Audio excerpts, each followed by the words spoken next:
Muy bien, pues creo que ahí estamos otra vez. Bienvenidos. Una vez más, estamos en septiembre y esta es la llamada de preguntas y respuestas con miembros de Resonance Science Foundation.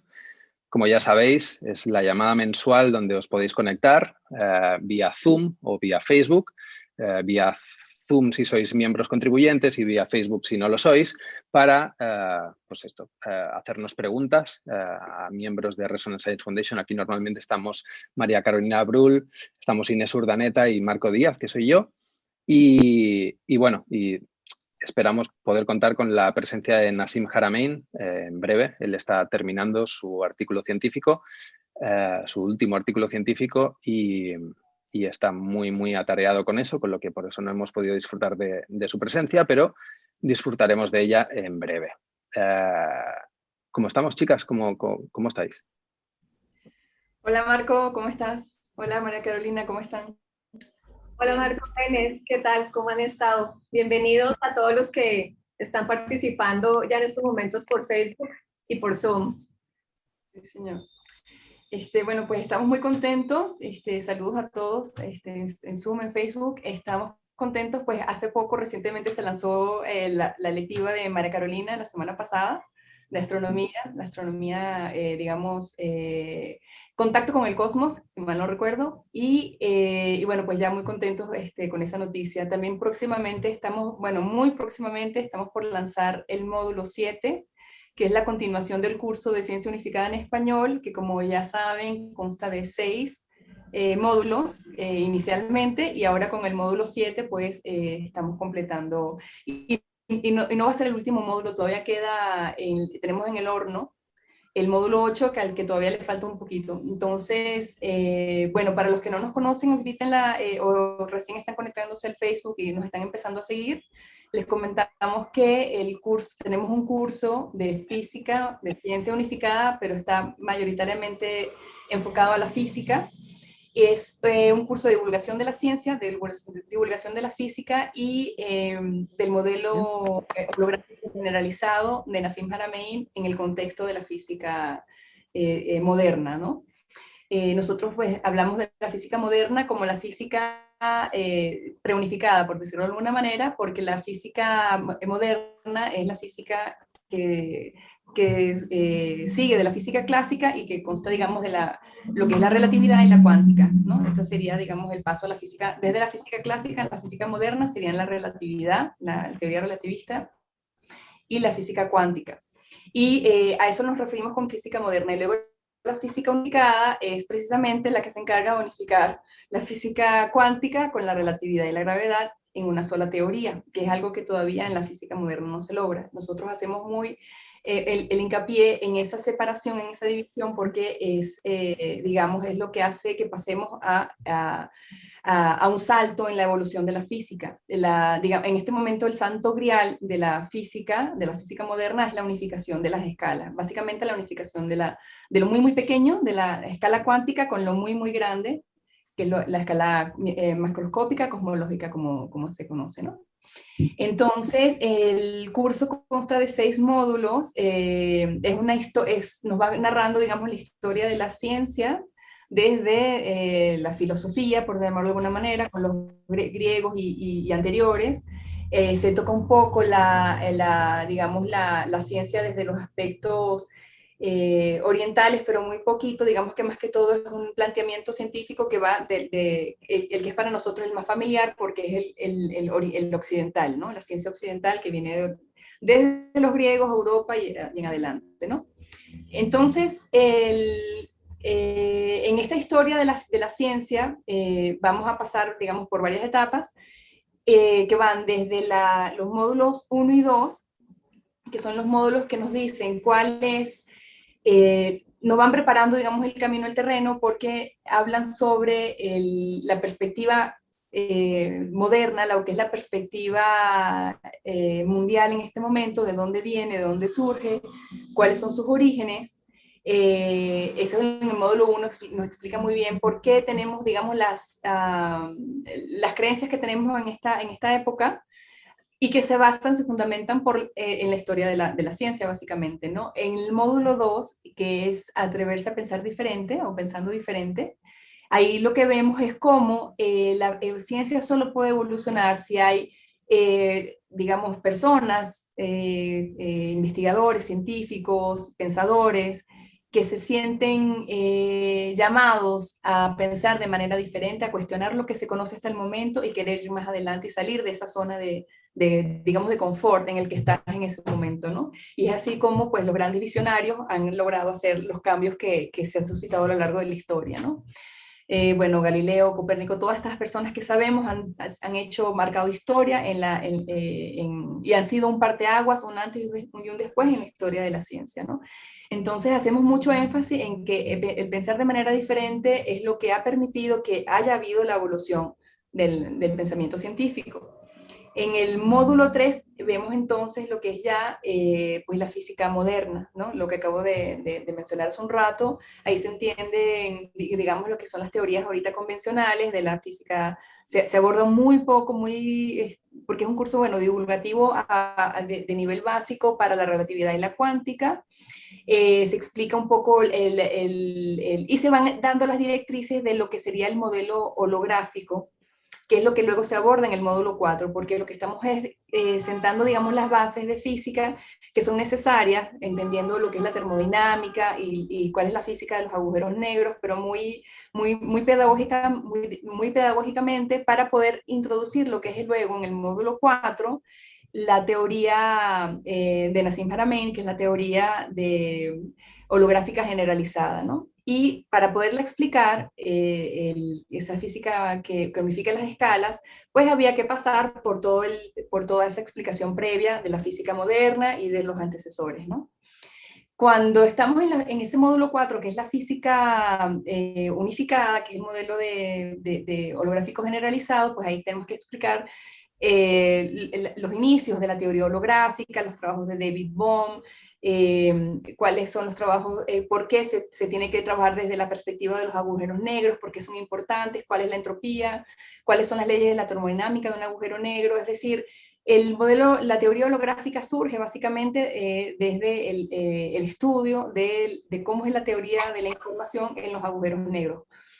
Entonces, en el módulo 4 se entiende cuál es el modelo holográfico generalizado que Nassim ha propuesto, por qué se le dice generalizado a diferencia del principio holográfico que se manejaba antes de él, y se explica con gran detalle por qué el modelo holográfico, cómo hace para solucionar, para resolver el conocido radio del protón, que es una solución analítica, geométrica, sin parámetros de ajuste, que nos da el número exacto del experimento medido para el radio del protón.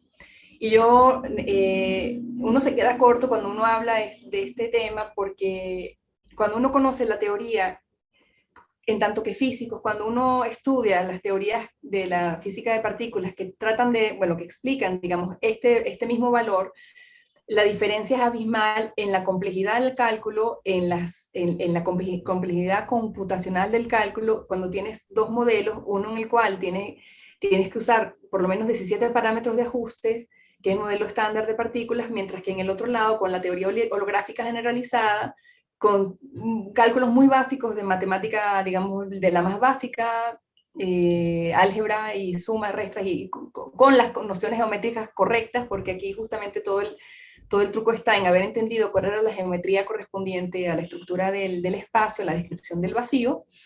Entonces logras la solución para la gravedad cuántica, al final, que es lo que hace la teoría de Nassim Haramein, porque él logra explicar la emergencia de la masa y la emergencia para un agujero negro o para un protón con ecuaciones, digamos, que son equivalentes, ¿no? Se podría decir que una es la inversa de la otra, así a grosso modo. Entonces, estamos hablando de ecuaciones que son tan sencillas, por ahí más o menos se ve un poquito en el fondo en la lámina que tengo atrás, pero bueno, no se van a leer las ecuaciones, pero en todo caso el interés de esta propuesta holográfica es que la información no solo era suficiente con considerar la información que estaba en la superficie de un agujero negro, porque además ni siquiera está claro que esa es la superficie que está esa es la información que está disponible para nosotros, pero los grados de libertad que hay dentro de un agujero negro es mucha mayor. Hay mucha más información dentro del agujero negro que lo que se puede expresar a través de su superficie, y eso es exactamente lo que resuelve la solución holográfica de Nassim Haramein. Entonces se entiende que la masa es una inercia en la transmisión de información superficie-volumen de un agujero negro. Esto explicado de una manera, bueno, espectacular. Si ustedes supieran la cantidad de personas que siguen el curso, ya somos en los tres idiomas, inglés, francés y español, ya sumamos más de 100.000 personas. Más de 100.000 personas es algo extraordinario. Entonces imagínense personas de todo tipo, desde personas muy jóvenes, profesionales, con bagaje científico, amas de casa. O sea, es un curso que unifica, digámoslo así, a la población también. No solo unifica las escalas, nos unifica a todos en torno a una comprensión de la naturaleza de la realidad que es extremadamente importante y necesaria para, digámoslo así, pasar al próximo nivel. Entonces, eso era el módulo 4. En el módulo 4 es espectacular. Se explica no nada más el tema del radio del protón, se explica lo que realmente es la fuerza fuerte nuclear, cómo todo queda unificado en torno, digamos, a la gravedad, como dije antes, a la gravedad cuántica, pero también el tema de cómo eso se relaciona con las fluctuaciones del vacío, porque finalmente esto es una descripción geométrica para las fluctuaciones del vacío, que tienen una estructura, que tienen una dinámica y que tienen toda una, pues todo un gradiente de densidad, ¿no? Entonces, ahí se dan ciertas pistas de cómo se van a resolver otros problemas a futuro, se explica cuáles son los grandes problemas de la física que resuelve este modelo holográfico. Esos grandes problemas de la física han sido introducidos en el módulo 3. En el módulo 3 se dicen todos los problemas de la física que existen, que necesitan resolverse porque son muy importantes, y el módulo 4 explica por qué el modelo holográfico ha resuelto, y lo va explicando uno a uno. Entonces ya luego pasamos al módulo 5. El módulo 5, lo que Orígenes Ancestrales, lo que nos cuenta, nos narra la historia de la investigación que ha hecho Nassim para, porque él no solo se enfocó en la parte de la física y en la geometría y todo esto, sino que él también entendió que este era un conocimiento que venía desde la antigüedad y que ha estado de alguna manera codificada en muchísimas culturas ancestrales. Y no solo eso, sino que muy posiblemente lo que nosotros consideramos que son sitios de adoración religiosa, muy posiblemente tienen una utilidad mucho mayor a lo que se suponía, ¿no? Por ahí hay un artículo que explica efectivamente que, por ejemplo, en las pirámides de Egipto existe acumulación electromagnética que ha estado comprobada, se han hecho los estudios y ha sido publicado en un artículo peer review de física de muy buena calidad, en el cual se ve cómo efectivamente son cámaras de acumulación de radiación electromagnética, y ahí se explica muy bien ese trabajo. Ahorita no recuerdo la referencia, no la tengo a mano, pero la puedo ponerle en el chat. Entonces, quiere decir que es muy posible que estos sitios arqueológicos ancestrales hubieran tenido una función que va más allá del aspecto religioso, que tuvieran un aspecto, digamos, tecnológico, un aspecto, cosas que para nosotros ahorita son desconocidas. Es la historia, por ejemplo, tan fascinante del arca de la alianza, ¿no?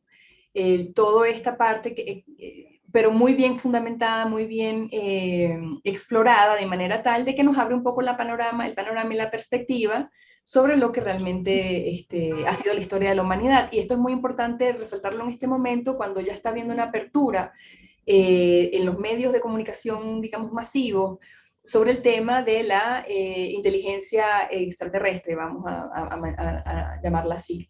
El hecho de que el Pentágono haya dado las declaraciones que dio hace poco, el año pasado, durante la pandemia de ahí en adelante, nos da, y las declaraciones de quien fuera el director digamos, del equivalente de la NASA en Israel, esas declaraciones en las que de este, digamos, director israelí diciendo que sí hay efectivamente mucha evidencia de vida inteligente, entonces nos replantea nos replantea toda nuestra cosmogonía, nos replantea todas nuestras creencias y por supuesto que la ciencia se ve totalmente y absolutamente concernida, ¿no? Porque yo no me imagino, porque toda lo que estos conocimientos, estas maneras de abordar la naturaleza de la realidad son muy variadas y van a depender evidentemente de la cultura que las investigue, las estudie y las viva, ¿no? Entonces, el módulo 5, Orígenes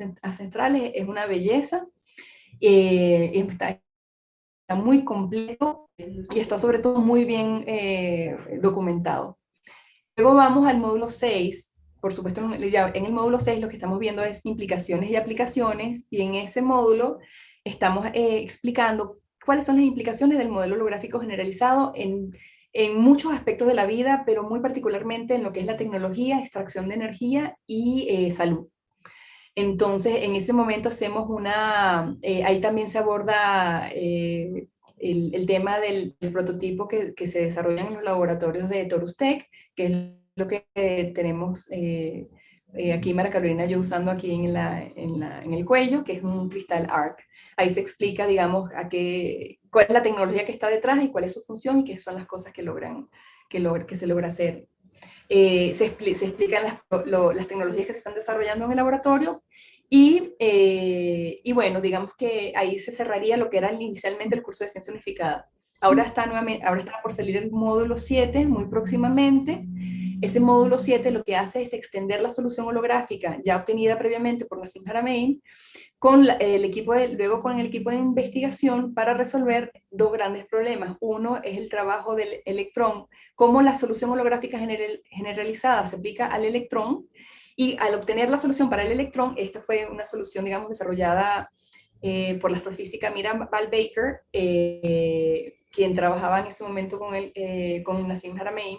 Ellos publican este artículo del modelo del electrón, y luego, estos son artículos que se han publicado en revistas arbitradas internacionales, y también con Amira Baker se encuentra la solución para la catástrofe del vacío, que es una solución, digamos, ahora sí a la escala cosmológica. Pero es una solución muy importante porque explica, es otra manera, digamos, de encontrar la unificación de las escalas para ya no desde la materia como tal, que es lo que hacía la solución holográfica generalizada originalmente, sino que aplicada al vacío es la que conecta las escalas de la densidad del vacío desde el microcosmos, desde el vacío de la escala de Planck hasta el macrocosmos y la escala cosmológica. Entonces, y esa es una solución espectacular, espectacular, espectacular, que había que explicarse en detalle y que eso es lo que se está abordando ahora en el módulo 7. Entonces, en el módulo 7 tenemos la solución para el electrón, la solución para la catástrofe del vacío y cómo se aplica el modelo holográfico generalizado en el tema de la conciencia. ¿Por qué? Porque finalmente lo que nos aporta el modelo holográfico generalizado a través de esta tasa de información superficie a volumen, que es la función holográfica, que es el parámetro, digamos, fundamental del modelo de Haramein, lo que nos está diciendo es que existe un mecanismo de retroalimentación entre lo interno y lo externo. Ahora bien, ¿cómo es ese mecanismo de retroalimentación y qué implicaciones tiene y cómo es? Eso lo vamos a ver en mucho detalle en el módulo 8, pero en el módulo 7 ya se entiende que hay un mecanismo de retroalimentación y que se conectan las escalas. Entonces, y si hay un mecanismo de retroalimentación, entonces hay un sustrato perfectamente plausible para la generación de sistemas complejos y de la conciencia. Para que un sistema se pueda reconocer a sí mismo, tiene que obligatoriamente haber un mecanismo de retroalimentación. Entonces, el tema de la conciencia se aborda en la sección, el módulo 7 tiene 6 secciones, y la sección 3 aborda el tema de la conciencia. Y bueno, luego se complementa este módulo con las noticias y los estudios y los avances a nivel internacional de la comunidad científica que apuntan en la dirección de confirmar el modelo holográfico generalizado, porque son resultados que solo se podrían explicar en el marco de esta teoría unificada. Ahí se abordan las escalas, los resultados a tanto a escala cuántica como a la escala cosmológica. Se ven, bueno, todo tipo de observaciones experimentales, la mayoría de estos resultados son a nivel experimental, con lo cual es aún más importante porque no hay teoría que las pueda explicar, ¿no? Como la alineación, por ejemplo, de los cuásares a megaparsecs de distancia. Eso es algo que el modelo cosmológico convencional no puede explicar. Así, y a la escala cuántica igual hay fenómenos que no se pueden explicar, a menos que se tenga esta visión ya unificada. Entonces, ese es un material de apoyo muy importante para darle sustento al modelo holográfico generalizado. Hasta ahí sería el módulo 7, que es bien largo, es muy extenso, y el módulo 8 pues cierra con broche de oro. Ese lo voy a mencionar cortamente porque, porque ahorita nos queremos enfocar en el módulo 7, que es el que va a salir pronto, pero digamos que el módulo 8 es el que ya cierra con broche de oro todo este modelo, porque es el que logra conectar ahora sí todas las escalas, desde el microcosmos hasta el universo y más allá, haciendo una ley de escalamiento universal. Y esa ley de escalamiento universal va a estar explicada en detalle en el próximo artículo que está por salir, esperemos próximamente, que es la invariancia a bajas escalas en la unificación de campos, fuerzas y partículas en el plasma del vacío cuántico. Entonces, ese nombre muy ribombante, que suena así como espectacular, en realidad lo que quiere decir es que nosotros vamos a ver cómo todo va a emerger de la dinámica de las fluctuaciones del vacío, del plasma, del vacío cuántico, y cómo eso va a ocurrir de una manera fractalizada en ciertos armónicos. Y esos armónicos son los que va a describir el modelo holográfico generalizado, ahora sí aplicado a todas las escalas. Entonces, bueno, ese es el módulo 8. Entonces yo los invito... Cuando hablas de armónicos, te refieres a cómo se estructura la materia a nivel... Como si fuera la música, ¿no? Igual que la música. Qué bueno. Literal, es idéntico, es idéntico. Y de hecho también va a salir por ahí nuestra famosa phi, pero no el phi holográfico, sino el phi de Golden Ratio aparece de manera directa y espectacular. O sea, ya se sabe exactamente por qué. Y esa relación es la que emerge, ¿no? Y emergen otras tantas, el Euler, o sea, hay otras cosas que también... No, de hecho, es algo que Dios mío, que hay que mostrar lo más pronto posible. Y porque es el antes y después de la ciencia. Esto es el antes y después de todo. El antes y después de todo. No sé ni cómo entender la magnitud de lo que está por venir es algo. Y antes que has comentado el tema de Amira, Val Baker, y del trabajo del electrón, ¿por qué no nos explicas un poquito más? O sea, cuando se encuentra la solución para el electrón, ¿qué es de qué estamos hablando exactamente? Bueno, ok, sí. Es que ya de por sí, cuando teníamos la solución para el protón, el paso siguiente era el entender, porque la manera en la que se plantea la solución para el protón fue a través de esta inercia, digamos, de esta transmisión de información superficie a volumen. Estaba basado en un concepto más bien entrópico y termodinámico, ¿no? Un cálculo en equilibrio. Que era esta, ¿no? La lámina que comentabas antes que tienes detrás. Mira, sí, exacto. Gracias. Sí, exactamente. Aquí tenemos para el protón, efectivamente, ¿no? Entonces, ¿qué estamos viendo aquí? Aquí lo que estamos viendo es que el protón va a estar voxelado. Cuando hablamos voxelado es que lo vamos a empaquetar con unas unidades de volumen. Esas unidades de volumen son esféricas y son las conocidas esferas de Planck. Unidades esféricas de Planck, que en inglés es PSU, por Planck Spherical Unit. Lo que Nassim entendió es que era muy importante así como nosotros sabemos que el agua se ve continua y se ve como un flujo continuo sin rugosidad, no tiene rugosidad, sin rugosidad, sin rugosidad. También es cierto, sabemos que cuando nosotros amplificamos el agua para verla más de cerca, nos damos cuenta que en realidad está compuesta por unos corpúsculos, por unas unidades atómicas, son los átomos de hidrógeno, de oxígeno, ¿no? Lo mismo, entonces claro, eso te da una idea de cómo es que hay que unificar las escalas, porque ¿qué pasa? En la relatividad, el espacio es un espacio continuo, es un espacio que cambia de manera continua y supuestamente smooth, o sea, suave.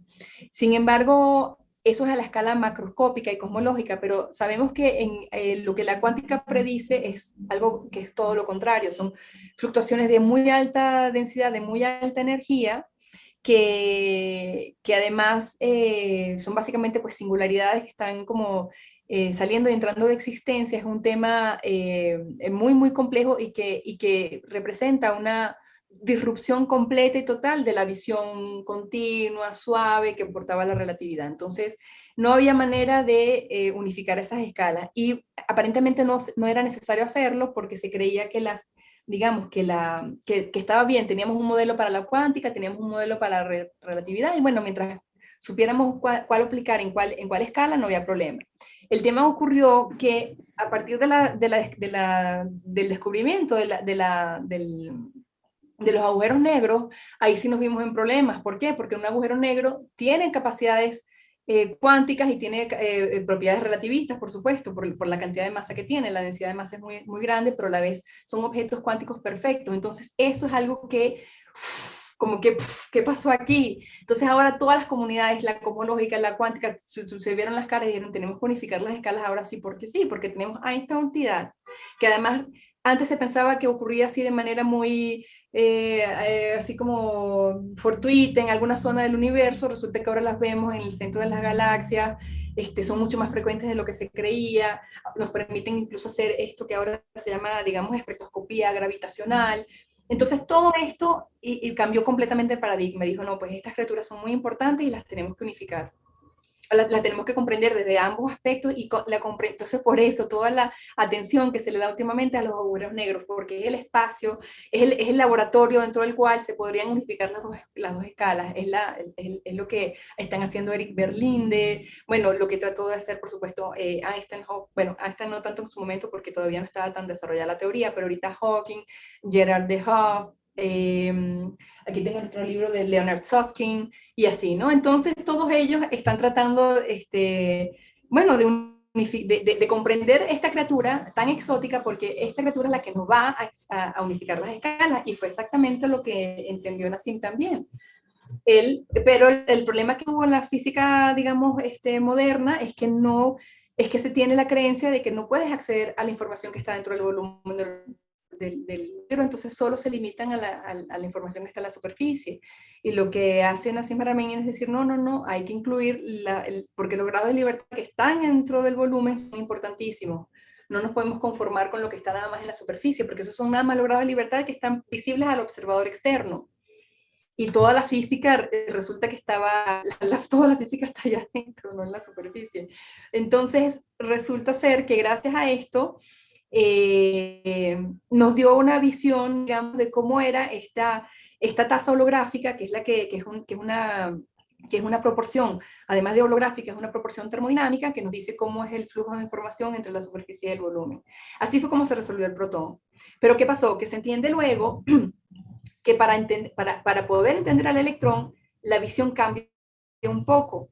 Ya no es desde este aspecto, digamos, de transmisión de información superficie a volumen, es más bien a través de la parte dinámica del spin, de la rotación del spin, porque recordemos nosotros que, que estas unidades esféricas de Planck, con las cuales estamos voxelando a la superficie del protón y al volumen del protón, representan también cuantos de momento angular, cuantos de rotación.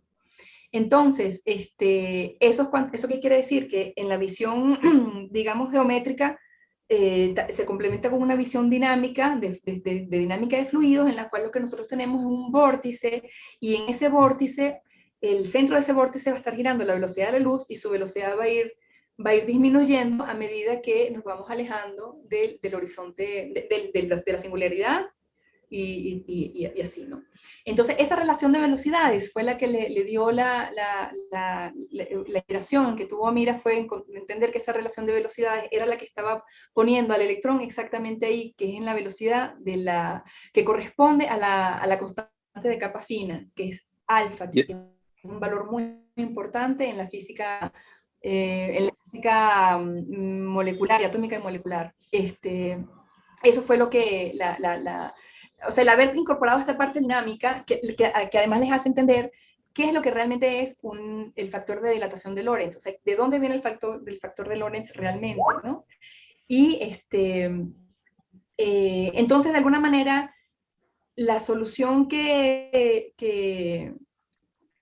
que aporta, no sé si quieres ir nuevamente a la lámina del protón, para, aprovechando que ya la tenías ahí para explicar de una vez cómo se hace esa solución. Que antes esta pérdida de velocidad es el tema del potencial de Yukawa, ¿no? Sí, el potencial de Yukawa, eso lo estoy usando para, exacto, para el potencial de Yukawa, pero aquí lo que estamos viendo es nada más la solución al protón. Aquí lo que hicimos fue, bueno, vamos a voxelar el volumen del protón, ¿no? Con estas pelotitas, y lo mismo vamos a hacer, vamos a embaldosar, digámoslo así, la superficie del protón con las mismas, pero con las áreas, con los áreas superficiales no, esta vez no, sino con las áreas ecuatoriales del PSU. Entonces, ¿qué quiere decir? Que estamos empaquetando la superficie de esta esfera, a la que, porque esta es una aproximación a primer orden para el sistema, para decir, el protón es una esfera, es una aproximación a primer orden, pero que funcionó bastante bien. Entonces, vamos a decir que esta esfera que está representando al protón tiene una superficie, tiene un volumen. En esta superficie vamos a embaldosar, la vamos a embaldosar con estas áreas ecuatoriales de Planck. Cuando digo de Planck, quiero decir que tienen la distancia de un diámetro de Planck, y la distancia de un diámetro de Planck es 10 a la menos 34 centímetros, es decir, 0,00000, o sea, es una cosa infinitamente pequeña, pero ese va a ser el diámetro que va a tener cada una de esas circunferencias, que no, porque lo importante aquí y lo crucial es el empaquetamiento, ¿no? Cómo esas circunferencias se empaquetan para ocupar toda la superficie completa. La única manera es hacerlo a través de hexágonos, por eso tienen ese empaquetamiento tipo flor de la vida, porque ese es el empaquetamiento que permite que toda la superficie esté cubierta sin que haya la óptima, pues la que cubre todo el espacio. Y eso es importante por aspectos termodinámicos que ahorita no vamos a tocar. Pero el punto es que adentro de la esfera, y esa esfera que está pixelada de esa manera en la superficie, adentro va a estar voxelada con, ahora sí, esferas de Planck, que también van a tener una interpenetración, porque como sabemos no son, estas esferas representan a las fluctuaciones del vacío, y no son bolas físicas sólidas, son energía, son fluctuaciones de energía, y entonces se interpenetran de la misma manera, ¿no? Entonces sigue también un patrón de la vida, pero en 3 dimensiones, de flor de la vida en 3 dimensiones. Entonces, ve otra vez a la lámina del protón. Entonces, ¿qué hacemos aquí? Ok, entonces ahora lo que es importante es calcular densidades. Lo que queremos es calcular la densidad. Entonces ahora vamos a calcular la densidad de la superficie. ¿A qué nos referimos con esto? Bueno, ¿cuántas de esas áreas ecuatoriales de Planck caben en la superficie completa del protón? Eso es lo que representa la letra eta, que está arriba. Eta con una N así como deformada. Esa es una eta, una letra griega, y lo que está y representa una proporción holográfica también, pero es de superficie, y es la densidad de superficie, digamos, de Plancks, áreas áreas ecuatoriales de Planck que caben en la superficie completa del protón. Y ese valor es 10 a la 40. ¿Ok? 10 a la 40, son 10 y 40 ceros después. Esa es la cantidad de Plancks que caben en la superficie, y ese es un número que además representa la cantidad de información que se puede almacenar en la superficie. ¿Ok? Porque estamos suponiendo que un bit de información está almacenado en un Planck y así, ¿no? Entonces, luego, al volumen le hacemos lo mismo. Hacemos una tasa holográfica, que es básicamente calcular la densidad de información, o de cuántos Plancks, PSU, caben en el volumen. Y eso es simplemente la división del volumen de cada una de estas esferitas, ¿no?, entre el volumen total. Ahora, lo que pasa aquí es que entonces ese valor nos da 10 a la 60, es decir, al volumen de un protón le caben 10 a la 60 Plancks, o sea, PSUs, o sea, fluctuaciones del vacío, pero estructuradas y coherentes, ordenadas de esta manera, no son aleatorias y desordenadas. Esto es un sistema que está en coherencia. Ahora, cuando tienes entonces tienes estos dos valores que son muy importantes, 10 a la 40 y 10 a la 60, ¿no? Que es la densidad de información que hay en la superficie y la densidad que hay en el volumen. Ahora bien, la gran magia aquí, bueno, ya además de haber hecho eso, que ya de por sí es bastante extraordinario, es decir, ok, vamos a hacer la división de la energía, de la densidad que hay en la superficie entre la densidad que hay en el volumen. Eso es lo que representa eta sobre R. R es la del volumen, esta es la de la superficie, ahora divido eta sobre R. Primero vamos a ver nada más ese eta sobre R. Ese eta sobre R es, lo que Nassim llamó la tasa holográfica fundamental. ¿Ok? Que no debe de confundirse con es el phi de Nassim, el phi mayúscula, que no se debe confundir con el phi de Golden Ratio, ¿no? Esa phi es la tasa holográfica fundamental, es superficie a volumen, así se definió al comienzo, ¿no? Y a esa la tenemos que, por eso no tiene unidades, porque hemos dividido, digamos, números que ahora quedan valores adimensionales, eta y R no tienen dimensiones, entonces esa phi no tiene dimensión. Ahora yo lo quiero llevar a unidades de masa, ¿y cómo lo hago? Lo llevo a unidades de masa multiplicando por la masa de Planck, la masa de Planck. La masa de Planck, ¿y por qué la masa de Planck? Bueno, porque sabemos que la distancia de Planck, el Planck es como, y por la constante de Planck, es el valor más importante en la cuántica y es un valor que nos da una referencia que es universal, ¿no? Es una referencia para la masa que es universal. Entonces, usamos esta masa de Planck para darle el valor de unidades a esto, de unidades de masa, y además lo vamos a multiplicar por un 2, ese 2 ya se entiende de dónde sale de consideraciones geométricas que se explican en el módulo 7, ¿ok? Eso se explica en el módulo 7 de dónde sale ese 2. Básicamente viene de la relación entre la relatividad y la cuántica, con la solución de Schwarzschild para un agujero negro del tamaño de 64, de Planck, ¿no? O sea, un agujero del tamaño de 64 Plancks es la solución que te da un agujero negro para una masa de Planck. Entonces, bueno, de ahí sale ese 2, no vamos a entrar ahí para confundir, ¿no? Vamos a mantenerlo simple. Entonces, ese 2 está aquí para multiplicar a esta tasa holográfica y se pone unidades de masa. Cuando yo hago eso, simplemente es una sustitución básica. Aquí lo más complicado es tener una calculadora científica para poner nombres tan grandes, números tan grandes, es lo único. Entonces, cuando pones todo eso ahí, aparece el magnífico valor de 1.6714213, que es ¿qué? Por 10 a la menos 24 gramos, que es ¿qué? La masa del protón. La masa del protón, o sea masa estándar. La masa en reposo, digamos, la masa del estándar, la masa en reposo. ¡Wow! ¿Qué es esto? No puede ser, o sea, no puede ser. Yo cuando he visto resultados, a mí no sé cómo te digo, o sea, es mágico, pero a la vez muy lógico y muy coherente y muy simple, ¿no? Ok. Mira que, perdón. Adelante. Mira que lo que nos pone a analizar toda esta matemática que ha desarrollado Nassim Haramein durante todo este tiempo es que podemos conectar fractalmente el macrocosmos y el microcosmos, es decir, ya una escala cosmológica, el área en el que trabajo yo.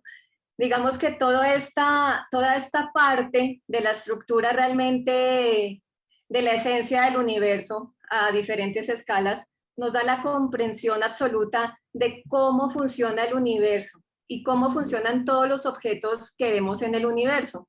Últimamente se han encontrado muchas evidencias, como ya lo hemos comentado, de agujeros negros de diferentes escalas, ¿no? Esto era muy raro hablarlo, decirlo hace 30 años, porque realmente nosotros vemos la dinámica de los agujeros negros, es como un proceso normal de las estrellas, ¿sí? Y que el agujero negro es la etapa final de una estrella supergigante roja, pero desde el modelo ya, digamos, unificado de Nassim Haramein, ya podemos entender que la dinámica del agujero negro está intrínseca en absolutamente todo, ¿sí? Dame un minuto acá. Aquí tienes una lámina, por ejemplo, que en vez del protón tenemos un agujero negro, que es un agujero negro que ha sido súper estudiado y para el cual también obtenemos los resultados correctos. Ahí lo tienes. Esto es impresionante, porque de hecho él empieza el cálculo con el agujero negro. De hecho, Marco, yo tengo una pregunta. ¿Estas láminas las habías hecho tú? ¿Son siempre las tuyas? Sí, estas son las mías, pero bueno, esta lámina es de Resonance. Lámina ha recorrido el mundo, Marco, deberías poner. Sí. Esas láminas las he usado yo 1.000.000 de veces. Nunca he sabido de quién eran, quién las había hecho. No. Esta en concreto ha sido hecha en Resonance. Okay. Yo las tengo ahí en mi presentación, pero estas son de Resonance. Las que viste el otro día son las que he hecho yo. Ok, bueno, muy bien. Entonces, fíjense aquí entonces, Lo que pasa es que bueno, hacemos el cálculo para y luego regresamos al protón, porque todavía me faltó explicar algo del protón que es muy importante. Y entonces en el agujero negro lo que tenemos es que el agujero negro es el Cygnus, con el que él comenzó a hacer este cálculo. Y bueno, y aplicó la misma, de hecho inicialmente lo hizo fue con el agujero negro. Se sabe a grosso modo cuál es el radio del agujero negro por, bueno, medidas observaciones cosmológicas. Y se sabe un estimado de cuál es el valor de este radio, ¿no? Entonces, por eso que se pueden calcular y se tiene un estimado se sabía el radio del protón en su momento también. Lo que pasa es que luego ahí también hubo todo un tema con ese cálculo. Pero bueno, para el caso del agujero negro tenemos la división de las áreas. Igual, hacemos lo mismo que se hizo para el protón, pero esta vez para un agujero negro. Se calcula una densidad de información de la superficie, una densidad en la superficie de Planck, una densidad de Planck en el volumen.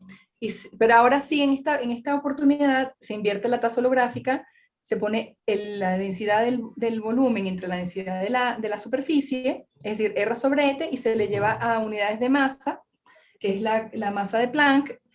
Se divide entonces, entonces se calcula el ratio holográfico, se multiplica por la masa de Planck, que además cuando uno ve el valor de la masa de Planck, que es 10 a la 5 gramos, es un valor enorme para un objeto que es tan pequeño, ¿no? Estamos hablando de algo que es minúsculamente pequeño. Entonces, esto ya de por sí nos da una idea de dónde es que se da el cruce entre la relatividad y la cuántica, pero bueno, eso se explica en detalle en el módulo 7. El hecho es que ahora tenemos que esa tasa holográfica multiplicada por la masa nos da 1.683354 por 10 a la 34 gramos, es decir, el orden de magnitud. Porque les digo que el radio de signos es algo que está sujeto todavía a un margen de error, pero el valor es digamos, tan válido como el que daría el modelo cosmológico, ¿no? Porque por ese margen de error que hay. 10 a la 34 gramos es el valor, es el orden de magnitud de la masa de este agujero negro. Es decir, coincide tanto para la escala cosmológica, que es el agujero negro, como para la escala cuántica, que sería el protón.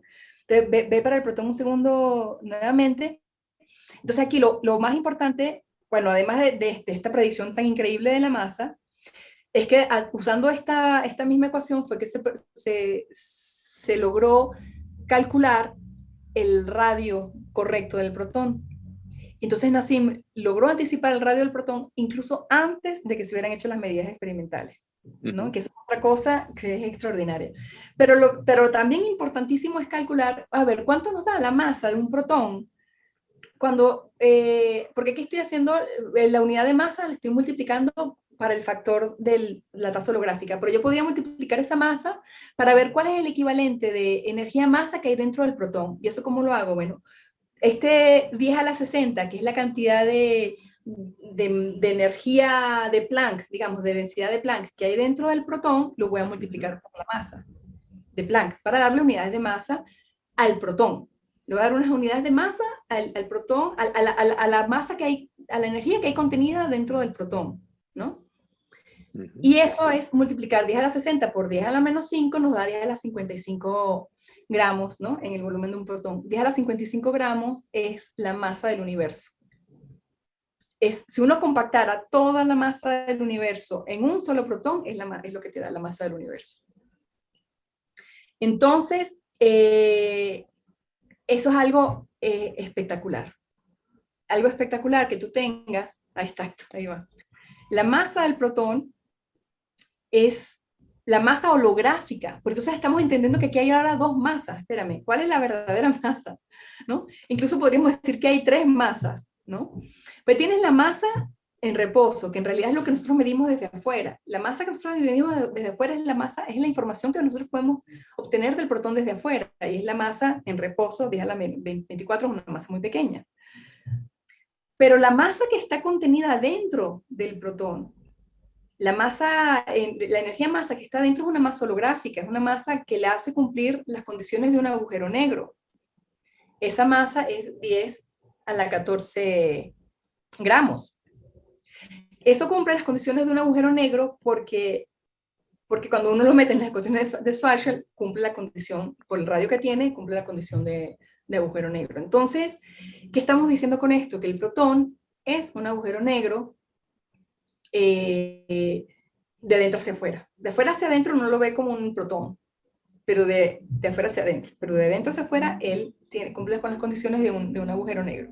Y que esto además es lo que nos permite echar a un lado la fuerza nuclear fuerte, ¿no? Exacto. Y comprender por fin que no hace falta una fuerza nuclear fuerte, igual que no hacen falta cosas como la energía o la materia oscura, etcétera, para comprender bien lo que es un protón, ¿no?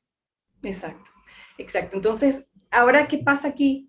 Entonces, de ahí es que sale la idea, de ahí es que tiene la idea Nassim de pensar que si un protón sale de un agujero, o sea, si el protón se escapa del universo, digámoslo así, con esta cantidad de densidad de energía-masa, se dilata y hace un Big Bang en otro espacio, crea una densidad, un gradiente de densidad que equivale a un Big Bang, y es así como él resuelve la catástrofe del vacío, que es el otro trabajo que está en el módulo 7. Entonces, pero esta visión que estamos mostrando aquí de lo que es el protón es muy distinta a cómo se resuelve el electrón. Ahí vamos. Ahí vamos, es muy distinta, porque aquí lo que estamos haciendo es, aquí todavía no hemos considerado el aspecto, digamos, rotacional del electrón, ¿no? Sabemos que está compuesto de estos voxeles coherentemente organizados y todo esto, pero no sabemos, pero lo que nos aporta luego en la visión que tuvo, digamos, Mira. Mira, es ver que ese gradiente de velocidades iba, como vórtice que es el protón, iba a ir decayendo, o sea, iba a haber un gradiente de velocidades en función de ese gradiente, digamos, de densidad, y que casualmente en alfa C, cuando tenías la velocidad alfa C, ahí se daba exactamente el electrón.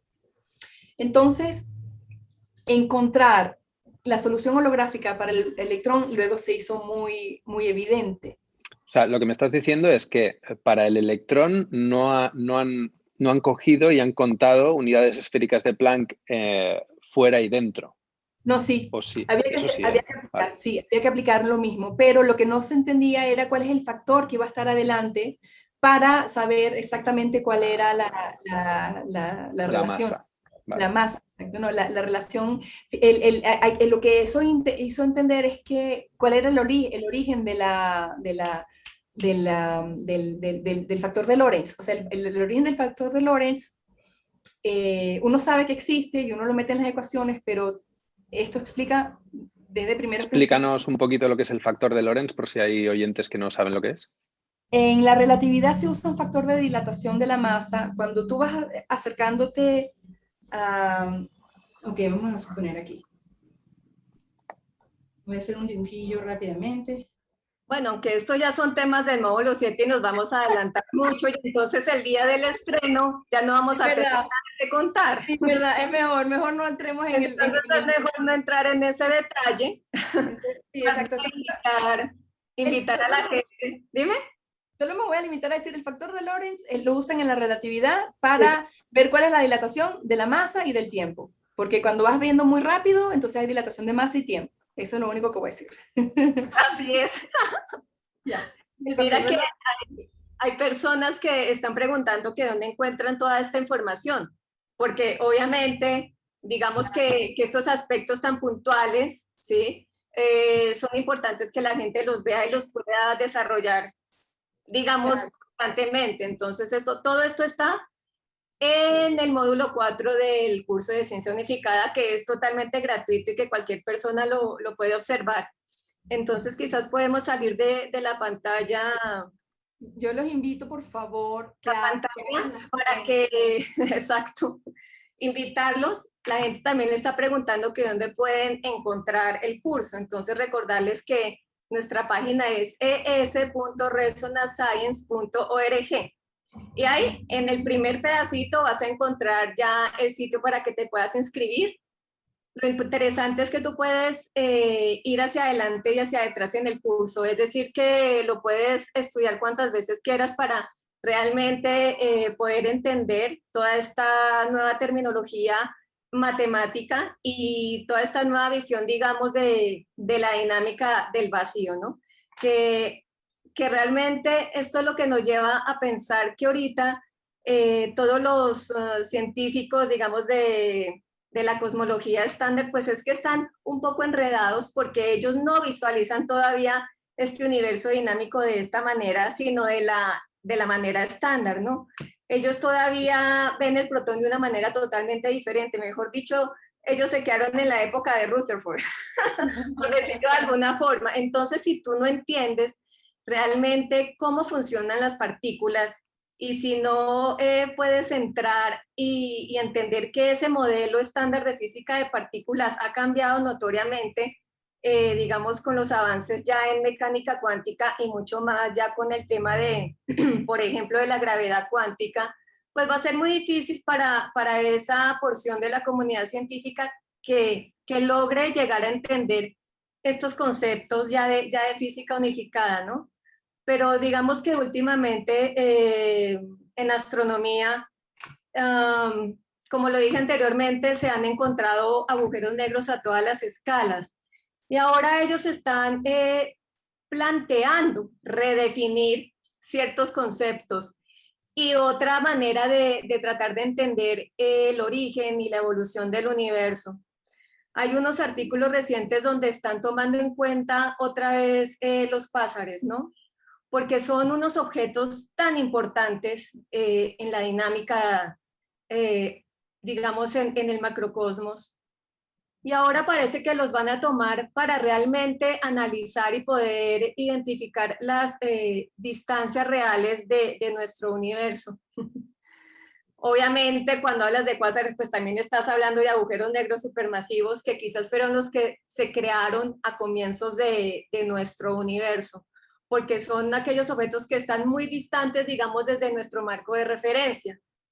Siendo así, son vitales para este estudio. También están tomando muy en cuenta otra vez la perturbación que genera, digamos, las lentes gravitacionales, ¿no? Todo el tema que se desarrolla en la teoría general de la relatividad y en la especial también, con el tema de cómo los objetos masivos distorsionan el espacio-tiempo a su alrededor. Algo interesante es que ya cuando hablamos en física unificada no estamos hablando de espacio-tiempo, sino espacio-memoria. Y cuando llegamos a ese punto, digamos que ya el concepto de conceptos generales de relatividad tienen que cambiar notoriamente. Eso lo vemos también en la transición del módulo 6 al módulo 7 en el curso. Pero en esencia, lo que nos demuestra esta nueva visión de la estructura real de la materia en sí, que son estas unidades esféricas de Planck, que realmente son vóxeles de energía, pues nos cambia absolutamente todo el panorama. Por ejemplo, sí, la galaxia que tengo atrás es una galaxia espiral de las más llamativas, es muy gigante, es la NGC 1232. Y por mucho tiempo, y de hecho hasta el día de hoy, no se ha logrado entender la dinámica real de estas galaxias. Ni siquiera se logra confirmar cómo se desarrollaron, cómo se crearon y cómo evolucionan. No yendo tan lejos, solamente estudiando nuestra Vía Láctea, este es el momento en que no sabemos realmente cuál es la forma real de nuestra galaxia. Sabemos que es espiral porque obviamente una noche totalmente despejada vemos una porción del centro galáctico y del brazo, ¿sí? Dependiendo de tu posición en la Tierra.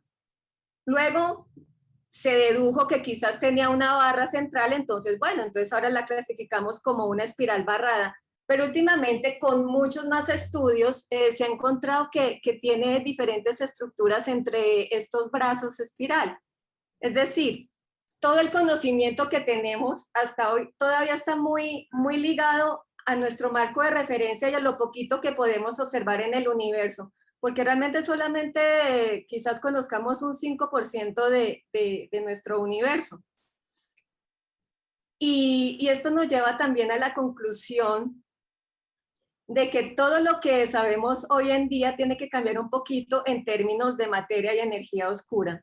Leí hace poco que uno de estos divulgadores científicos que escriben en ciertas revistas se han replanteado todo este tema, pero todavía no logran como salirse de su zona de confort, ¿no? Porque les da un poquito de miedo dejar a un lado estos conceptos que son realmente tan confortables y amigables en la física estándar y en la cosmología estándar, porque ayudan, digamos, a entender cuál es el mecanismo del universo, pero en realidad son, digamos, es terminología, digamos, de relleno, para poder encajar lo que conocemos del universo. Pero ya desde una astronomía unificada, desde una cosmología unificada, podemos entender, por ejemplo, la dinámica de los brazos espirales de las galaxias, porque la velocidad que hay en el centro es muy diferente a la velocidad que se puede esperar en los brazos galácticos. Además que la distribución de estrellas en las galaxias también últimamente ha dado mucho que plantearse a la comunidad científica porque no es, digamos, el estándar que se espera. Así que, digamos que para poder comprender esa dinámica, utilizamos la materia oscura y que estaría, digamos, muy presente en la periferia de estas grandes estructuras galácticas. Pero igual la materia oscura es algo que ni siquiera se puede estudiar porque no existen.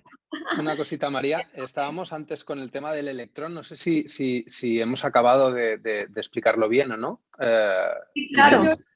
Sí, no, eso es lo que yo iba a decir, que el electrón era, digamos, de hecho, ahorita retomando lo conectamos ahorita con lo que está diciendo Carolina, porque fíjate que el electrón es para el protón lo que sería para una galaxia, digamos, la ergósfera, digamos, es como la parte donde está la materia, lo que vamos a llamar sí, pues digámoslo así, porque se sabe que tienen la misma dinámica, es una dinámica que escala a través de las escalas. Entonces, definitivamente, sí, digamos que para cerrar el tema del electrón, se encuentra cuál es el factor que lo resuelve, y ya. Pero lo interesante es que vas mucho más lejos, porque entonces una vez que entiendes por qué el electrón se resolvía de esa forma, ya entiendes todo lo demás. O sea, fue como el paso previo para ya poder resolver el escalamiento completo de la ecuación, ¿no? O sea, que digamos que tendríamos las mismas ecuaciones que tenemos para el protón, las tenemos para el electrón. Sí. Pero con unos pequeños factores que cambian. Pero el hecho de haber entendido el electrón ahora nos hizo entender, y ese es el salto hipercuántico que viene en el módulo 8, porque todavía no va a estar en el módulo 7. En el módulo 8 se entiende exactamente, o sea, desde otra perspectiva, lo que es la tasa holográfica. Pero eso sí va a ser así como, porque va a dar el mismo resultado y el mismo tasa holográfica, pero desde una perspectiva completamente diferente, y que es la que logra efectivamente que uno pueda hacer una concatenación de rotaciones que vayan desde lo más pequeño a lo más grande, como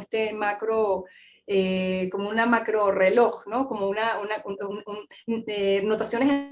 rotaciones anidadas, unas dentro de otras, como si fuera que es lo que los grandes astrónomos ancestrales, los mayas y todos ellos entendían muy bien, podían ver muy bien esa visualización de la dinámica espiral del cosmos. Bueno, esto ahora lo va a explicar, y la solución es fractal.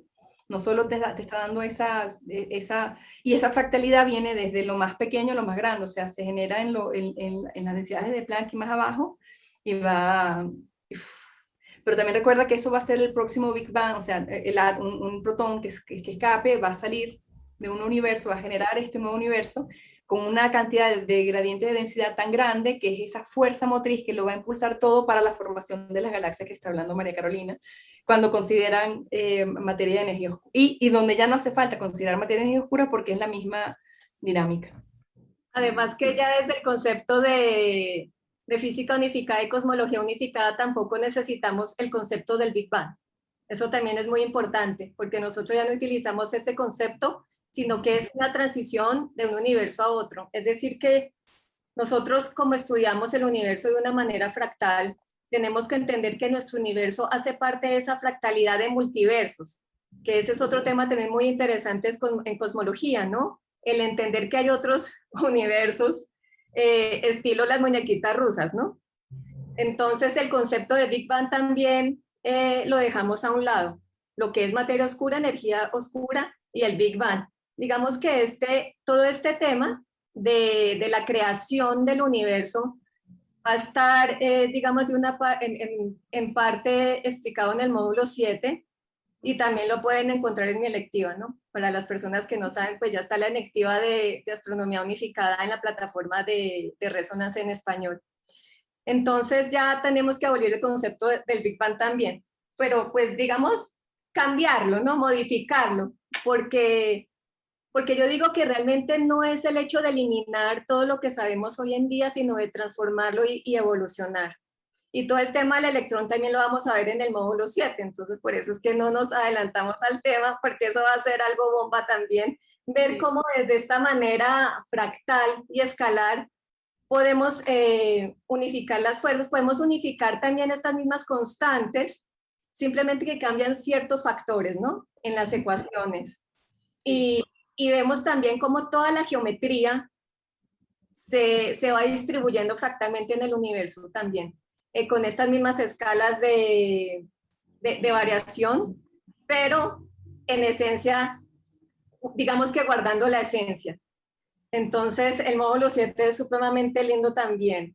Además, porque también vamos a entender una parte de lo que también se habla en mi electiva del tema de digamos, de cómo se transmite la información en el universo, ¿sí? También se habla un poquito de conciencia y todo esto. Pero bueno, volviendo al tema, entonces ya desde toda la cosmología de Nassim Haramein, que cabe aclarar que él ha desarrollado por más de 30 años, esto no es algo nuevo, ¿sí? Esto es algo que él ha llevado a cabo durante mucho tiempo y que ahora está, digamos, tratando de recopilar toda la información y de estructurarla de una manera totalmente armónica, que es como funciona el universo, ¿no?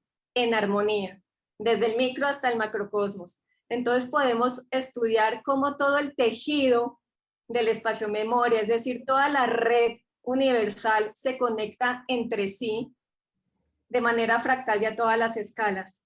Así que podemos, digamos, resolver, como ya lo mencionaste, Inés, el tema de la catástrofe del vacío. También podemos entender realmente la expansión del universo, podemos entender la densidad del universo sin parámetros libres, sin nada por el estilo. Y también podemos entender el origen del universo y cuál será el futuro del universo. Cuando uno, digamos, estudia todos estos temas, nos damos cuenta que hay una conexión entre muchas ramas del conocimiento. Y eso es lo bonito de nosotros. En Resonance Science Foundation tenemos personas capacitadas en diferentes áreas científicas y eso es lo que nos lleva a lograr todos estos resultados tan bonitos, ¿no? Por ejemplo, de poder unir la biología con la física, con la astrofísica, con la cosmología, con la astronomía. Y esto nos ayuda a ver toda una visión y una panorámica general, lo que no logran entender todavía los científicos convencionales, porque ellos todavía están aislados. Ellos todavía se quedaron en el módulo 1 del curso de ciencia unificada, porque no han pasado al siguiente a pensar de manera diferente. Sí. O si lo hacen es como muy tímidamente, ¿no? Como que, bueno, déjame proponer el que sea atrevido. O sea, es que, fíjate, por ejemplo, Roger Penrose, ese sí ha sido osado. No, es que él es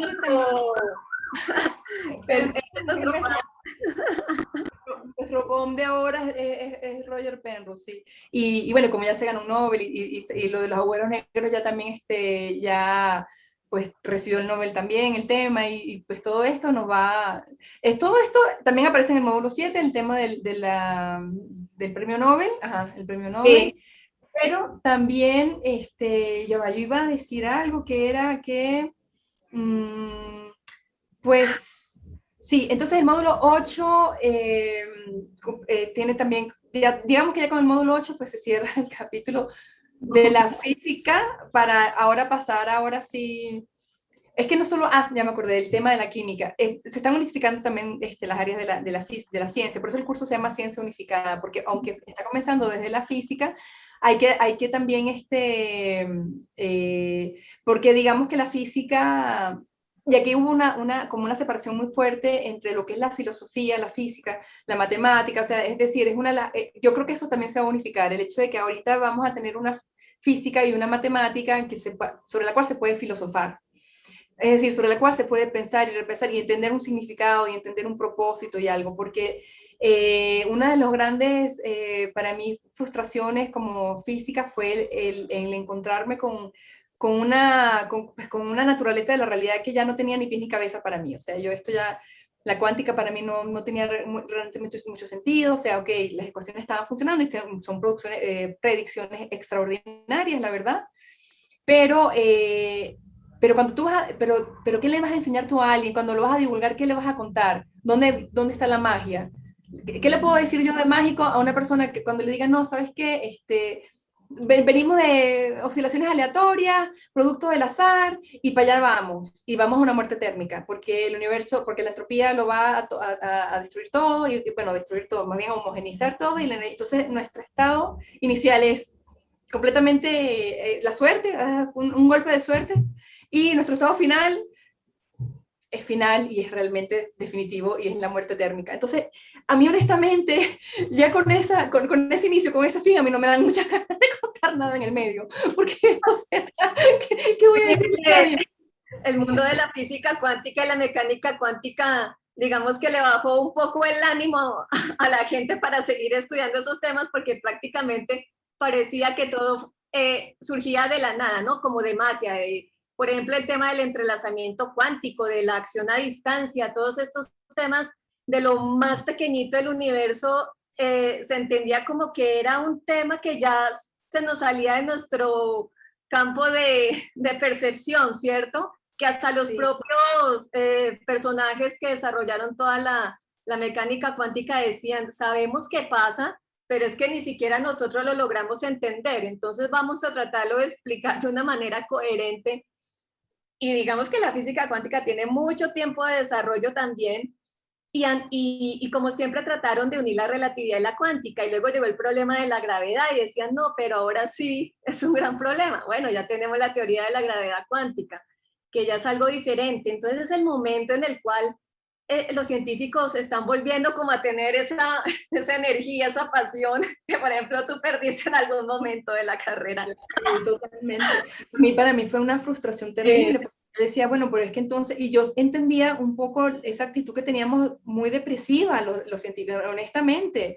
Yo llegué, no voy a decir los laboratorios, porque hubo en algunos en donde yo podría detectar la depresión en todo el mundo. Era una cuestión ya de muy profundo pesar, claro. Porque tú te encierras en una oficinita a hacer unos calculitos ahí que no tienen absolutamente ninguna trascendencia, porque ¿para qué? O sea, al final de cuentas, es muy desmotivante. Ya no es ni siquiera cosa de solo los científicos, sino que en realidad es todo el mundo. Todo el mundo está igual, ¿no? Cuando tú eres un ser humano, estás en un planeta lleno de animales, lleno de cosas, y no tienes ni idea de las leyes del universo que te han traído aquí y que hacen que todo funcione, etcétera, yo qué sé, como ser humano ya tendría que ser algo que te tirara para abajo, ¿no? Ya no solo a los científicos que lo estudian, sino en general a todo el mundo. Bueno, exactamente. De hecho, perdón, se me fue la idea. Adelante. Menos mal estamos en un momento de revolución científica otra vez. Así podemos volver a animar a la gente a que estudie la esencia de absolutamente todo, de la vida, de la naturaleza, del cosmos, ver que toda la geometría que vemos en la naturaleza es la misma que vemos en las grandes estructuras del universo, entender que, por ejemplo, nuestra biología también tiene esa geometría, ¿no? Por ejemplo, la parte de la biofísica que también la abarcamos nosotros en el grupo. Es decir, poder entender, digamos, el micro, ya ese mundo cuántico que otra vez está volviendo a coger auge, decir, bueno, sí, ya tenemos más resultados, tenemos una forma más didáctica de entenderlo, podemos estudiarlo de una forma diferente. Tenemos la parte biológica, poder entender, digamos, la estructura de nuestros genes, ver que nuestra parte más pequeñita en esencia son las unidades esféricas de Planck, porque es que, créeme, hay mucha gente que no sabe que el cuerpo está hecho por átomos. Es que es así de sencillo, porque no tenemos mucha divulgación científica, entonces las personas creen que nuestra materia es muy diferente, digamos, a la materia universal.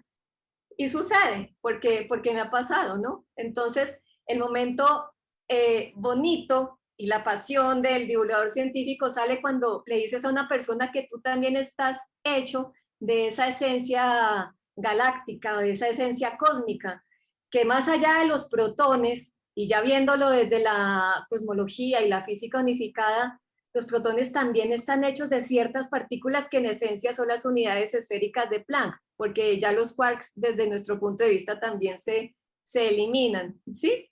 Entonces decir, oh bueno, entonces realmente soy un cuerpo energético que está en constante vibración, que todas mis unidades esféricas de Planck, que son miles de billones, es un número astronómico, están girando constantemente para darme toda esta energía, para darle la energía, digamos, a la mitocondria en las células, y que nuestras células se están moviendo constantemente cada segundo.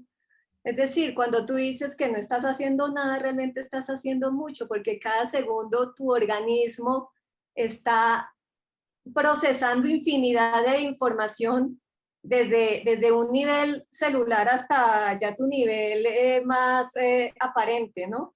Y que toda esta energía y todo este movimiento estructural en tu cuerpo también está en constante interacción con el entorno y más allá de tu entorno, ¿no? A escala cosmológica. Entonces yo creo que es el momento de volver a coger el ánimo y decir, bueno, vamos a estudiar otra vez este tema. El curso de Ciencia Unificada es maravilloso porque nos lleva desde cero hasta los niveles más altos, estándares más altos de la física unificada. Con el módulo 7 vamos a volar mucho más allá y el 8 ni se diga. Entonces eso, estamos muy contentos por eso, ¿no? Porque estamos uniendo todas las ramas de la ciencia en una. Es decir, que estamos volviendo al pasado, como los filósofos de la antigüedad.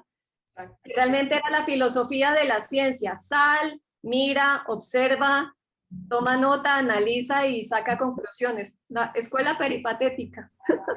Es lo que yo lamentaba profundamente porque ya no se podía hacer. Y una matemática, y de verdad un secuestro matemático, o sea, nos vimos secuestrados por la matemática. Llegó un momento en el que si no eres una proeza en una cantidad de cálculos hiper, entonces pues al final se termina por convertir en una ciencia muy elitista, porque no puede ser que entonces solo los hiper genios que puedan llegar a ese nivel de comprensión de complejidad matemática tan desbordante, tengan entonces el acceso a la ciencia. Eso es lo que pasa.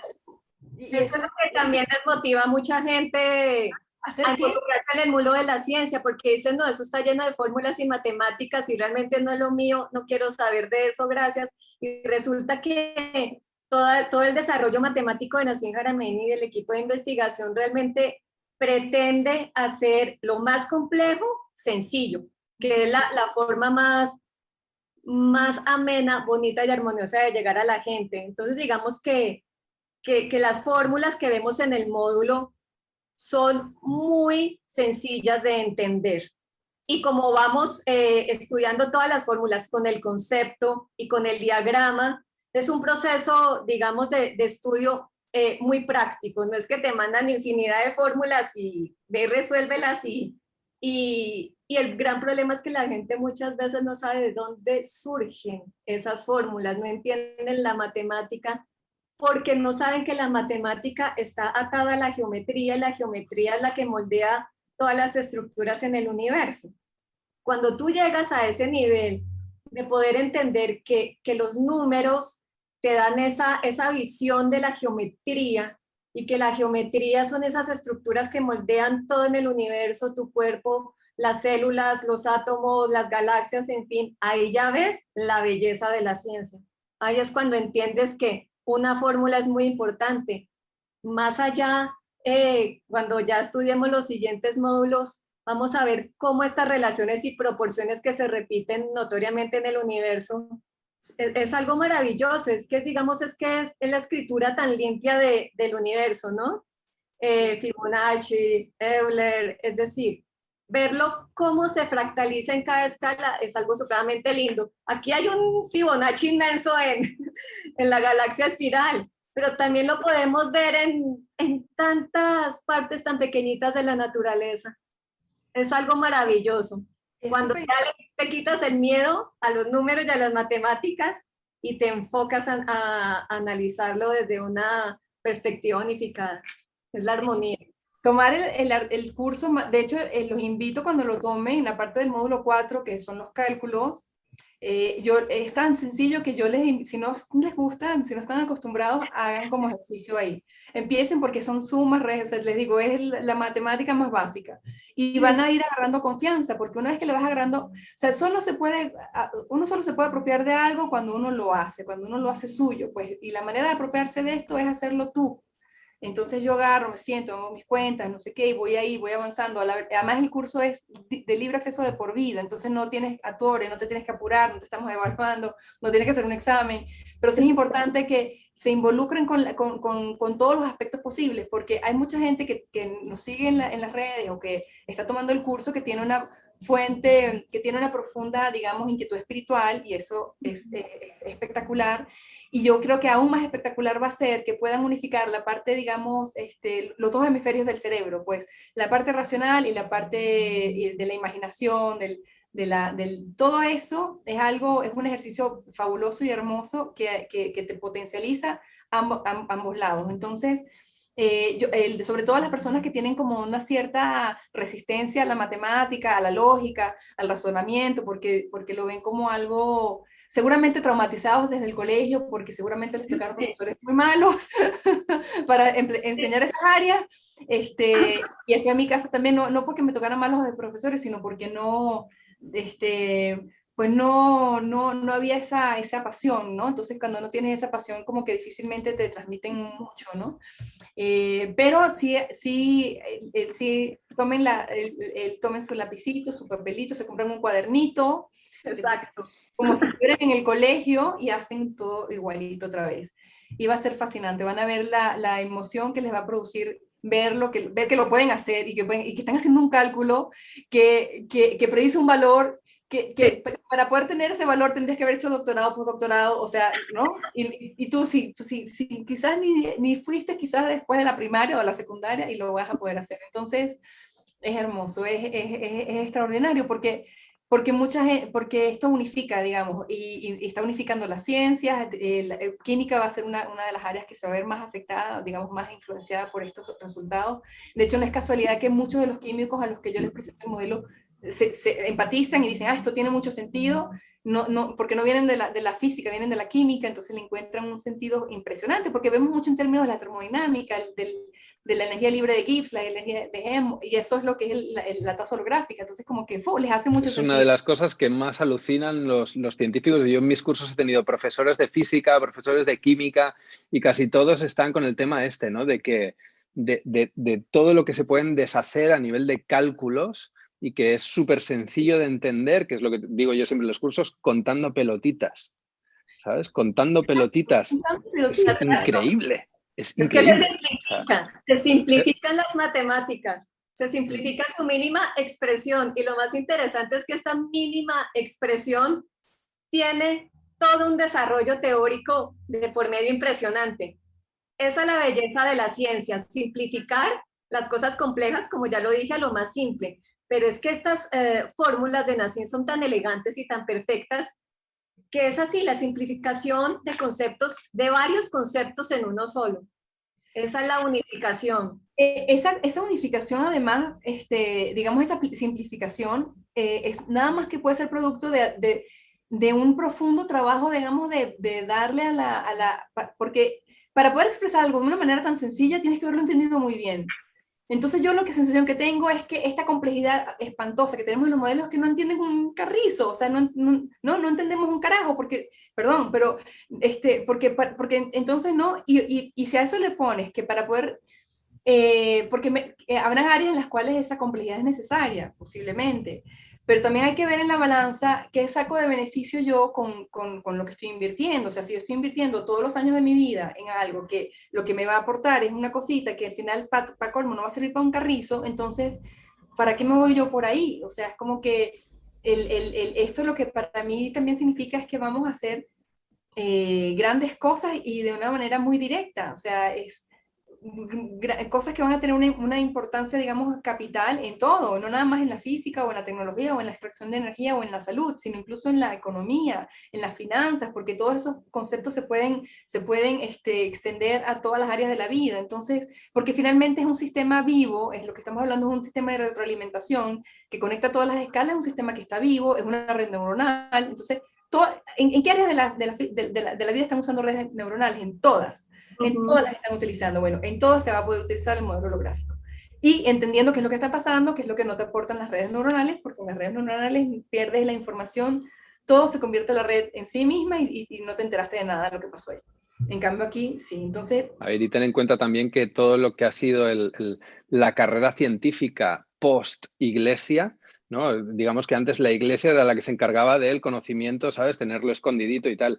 Y luego lo que creo que no acaba de entender la gente es que hoy es la ciencia la que se encarga de mantenerlo todo, ¿sabes? Debajo del sofá, ¿entiendes? O sea, es como que es normal que todo no se entienda cuando te lo miras desde el punto de vista de lo científico, porque yo creo que está organizado para que no se entienda. Es decir, así parece. Tenías Einsteins, ¿no? que están desarrollando teoría unificada, pero que al final de su vida lo machacan. Tenías incluso el que desarrolla las teorías del electromagnetismo antes, o sea, Maxwell.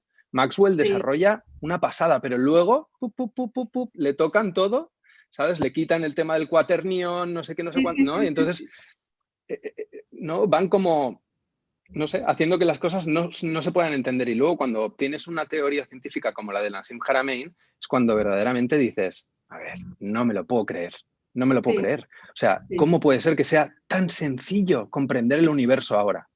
Sí, ¿no? es así. Pues eso es lo maravilloso.